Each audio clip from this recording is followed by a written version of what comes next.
Back in June, ISIS in Iraq conducted an absolutely horrific massacre of up to 1,700 Iraqi army recruits. One of those recruits at the time was Ali Hussein Kadhim. He was the only survivor of that massacre. All around him, those recruits were gunned down. The ISIS member who tried to shoot him allegedly missed, or apparently missed, and he was able to get away. Now his story is being told in an unbelievable New York Times documentary. Here is the trailer for that. يقعدونك هاي القعدة هيك يعني قعدة الموت يسموها. In June, ISIS militants massacred hundreds of Iraqi army recruits.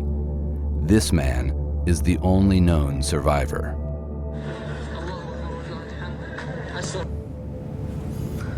هذا أنا. So it's interesting. Documentary is only 8.5 minutes long. So they're doing these shorter documentaries in the New York Times. But there's two things that I loved about it.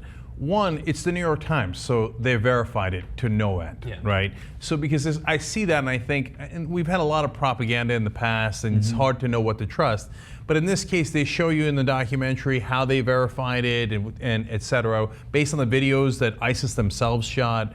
And so you know it's a true story. And then number two, that trailer is very good, but it doesn't even quite do it justice. No, it's a real gut punch when you watch that documentary, and it gives you a sense of how vicious these guys are and what people have to go through.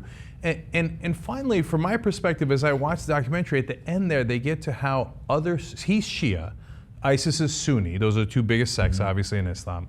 And he's in Sunni territory because he was part of the Iraqi military, got captured by ISIS, and he needs Sunni help, otherwise he's never going to make it back home.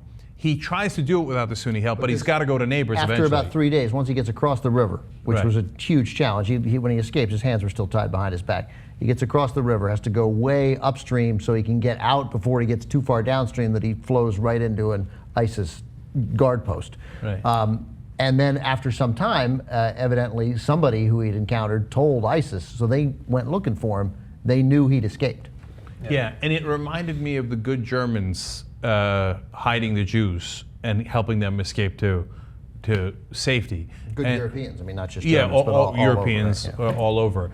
It is chilling, man. It's only 8.5 minutes. You do yourself a favor. It will be, when we put up this video on YouTube, it'll be in the description below, the link will.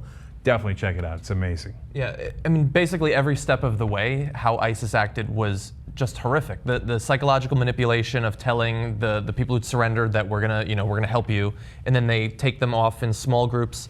The way they had them denounce their government, knowing that they're gonna kill them all anyway, but getting a little bit of propaganda out of them. And they show a shot of just people laying down and them just shooting one by one into them as they lay. But I think that the most amazing shot of the documentary, and I think it's worth watching it just for this alone, is they show a panning shot of the recruits being marched, paraded down this road. Yes. And as far as you can see, as it pans across the road, it's just up to, like I said, 1,700 people. And it's terrific. 1,700 people, these are all young men, every single one of them young men. Who are desperate. They don't have a job, they have nothing to do except join the military. Join Earth's worst army. John's absolutely right. I mean, it's wall-to-wall humanity. You can't believe how many people are there. And then you realize every single person that you just saw, with the exception of this one guy. Maybe he's the only known one. Just about all of them, right? Maybe all dead. All dead. All executed, shot in the back of the head. And seeing people march down a road to then lie in a ditch and be executed, I mean, here's a comparison that is finally justified when you compare people to the Nazis. It's exactly what they did. It's exactly what they did.